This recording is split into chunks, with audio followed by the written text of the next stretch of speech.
A fiery game one here from Doran Park tonight. Welcome into Postgame Tomahawk Talk. I'm Ariel Tamir-Pinsky, joined by Lyle Allenstein. A 3-1 loss in game one, round one for the Braves to the Harbor Hawks. I mean, you could feel the tension on this field tonight. Yeah, a lot of energy right when you get here. Doran Park was full to the brim tonight. The atmosphere from both sides was pretty electric stuff, but you could tell it was trippy very early. A lot of banter coming in from the fans toward the umpire in this one, couple of calls that were questionable, and the fans really let everyone know here. End of the game and the scuffle, Kay Lewis gets out, and then him and Brody Briggs Hyannis catcher had a few words, and then altercation exchange. Both dugouts cleared, both bullpens cleared. Quite a scene here at the end of the game. We have no word on really if there was any suspensions, any altercations that have an issue with the league, things of that nature. But right now, you could tell heading tomorrow that this is going to be a chippy one. Yeah, we'll keep you updated on those for tomorrow. But let's talk about this game a little bit. The Braves, we didn't see much offense from them, only 4 hits. Yeah, 3-1 loss with 4 hits. It's a recipe for not getting a win. We talked about it all year. When these Braves bats don't come alive, it's a completely different team. And, heading into the playoffs, you want to have everything working, and that hitting was not working tonight. 4 hits, I believe it was only 3 opportunities with runners in scoring position, and obviously a couple of bad breaks, a couple of bad calls that didn't help them out, but you got to get the bats going. You need more for them 4 hits. We've seen some success at Hyannis with the bats getting going. You had that 12-run performance a couple of weeks ago, but that's what you're going to see, and want to see that coming forward. Well, we'll see you tomorrow at McKeon Park for Game 2 of this first series of playoffs.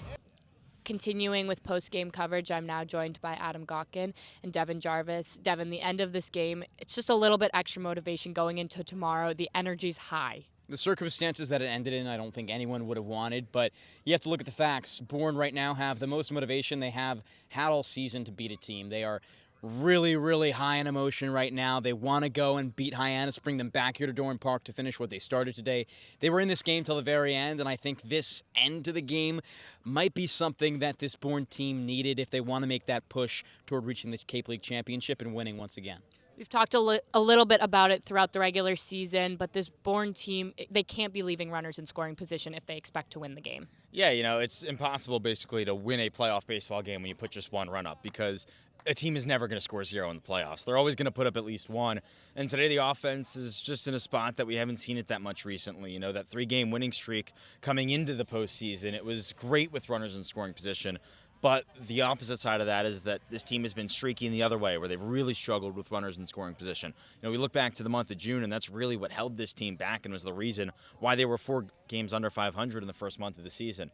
Now they just have to get back to doing what they were doing in games prior. We've seen so many times this Bourne team put together great performances on offense. Just 1 game is not the end of the world. You still got 2 more to win. So you know what?